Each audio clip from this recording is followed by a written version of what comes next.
Bonjour et salut mes amis, j'espère que vous allez bien. Je me porte aussi très bien comme l'habitude.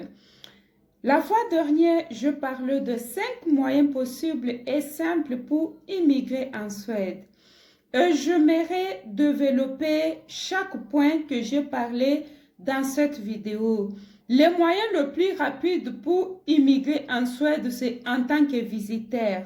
Et aujourd'hui, nous allons voir quelques conditions qu'il faut accomplir pour avoir le visa visiteur. Si vous êtes intéressé, restez du début jusqu'à la fin.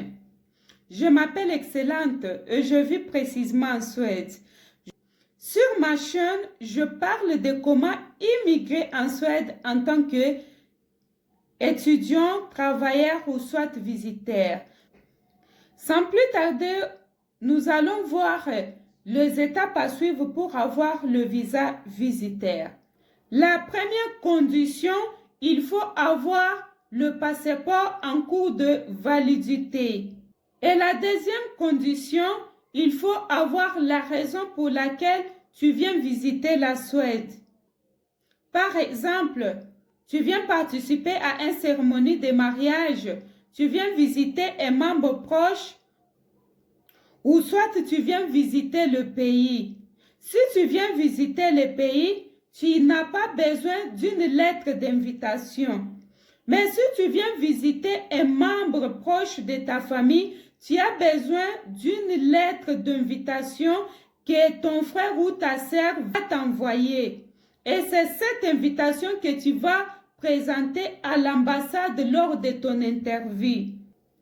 Et la personne qui t'invite doit aussi montrer qu'il a la possibilité de te recevoir pour autant de jours. C'est-à-dire la personne doit avoir un travail et la personne doit avoir une habitation.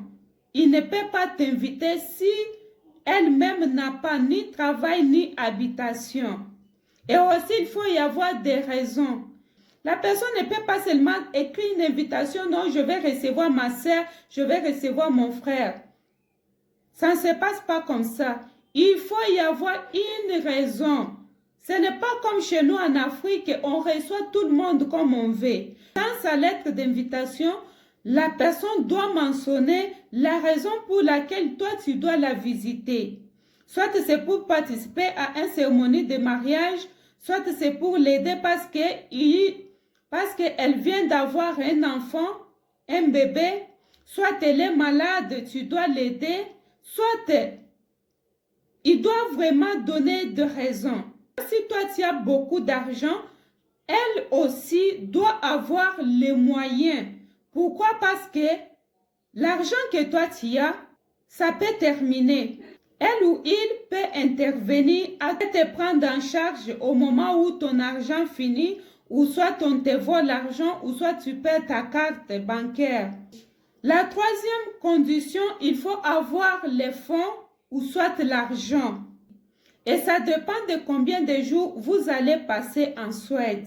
C'est l'argent qui détermine votre séjour en Suède. Ça dépend de combien de jours vous allez vivre en Suède. Pour la Suède, c'est 45 $ par jour. Il faut maintenant prendre 45 $ multipliés par jour que toi tu vas faire en Suède. Si c'est 10 jours, il faut prendre 45 $ fois 10 et ça va nous donner 450 $ par jour. Et à part ces 450 $, il faut avoir l'argent pour les billets aller-retour. Pourquoi les billets aller-retour? C'est ce qui donne l'assurance à l'ambassade que tu ne vas pas rester après ton séjour en Suède. Il faut avoir à peu près 5 à 10 000 $ dans ton compte. Et ça dépend de combien de jours tu vas faire en Suède. Si tu viens pour 6 mois, là aussi, il faut avoir plus de 10 000 $.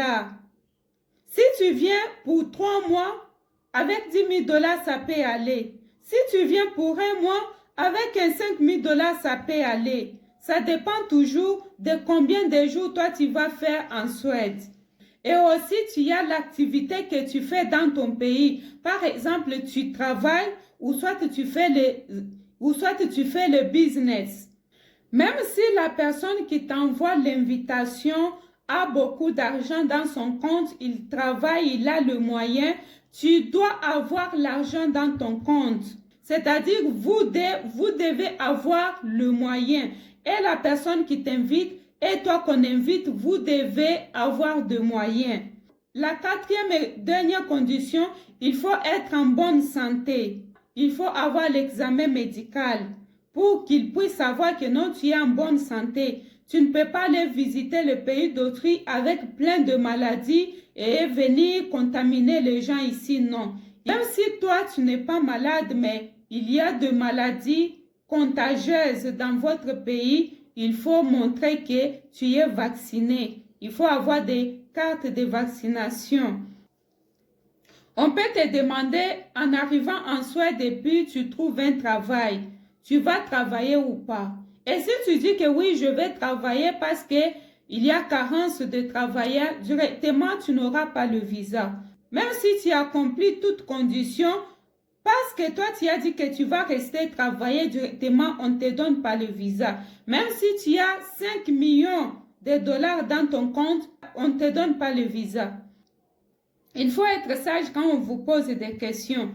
Des fois, on demande aussi les casiers judiciaires, mais ça dépend. On peut ou ne pas te demander, mais il faut toujours en avoir. Là, c'est entre parenthèses. Il faut toujours en avoir. Il faut avoir les casiers judiciaires pour qu'ils puissent savoir si tu es une personne compliquée, une personne à problème. Ils ne veulent pas les terroristes dans leur pays. Vous avez vu, même pour entrer à l'OTAN, il y a eu beaucoup de complications. Pourquoi? Parce que la Suède avait beaucoup de terroristes. C'est pourquoi la Suède avait eu beaucoup de complications pour entrer dans l'OTAN. C'est pourquoi maintenant, ils veillent beaucoup qui doit entrer dans leur pays. Là, on peut mettre ça comme 5e condition. Il faut avoir un bon casier judiciaire. Voilà un peu les 5 conditions pour avoir le visa visiteur. Si tu veux une orientation, je peux t'accompagner. Ça dépend de ton cas, ça dépend aussi de ta situation. S'il vous plaît, abonnez-vous, likez et partagez mes vidéos. C'est ce qui me donne le courage de venir avec d'autres informations. Prochainement, nous allons parler de visa travailleur. Ne manquez pas surtout. À la prochaine et bye.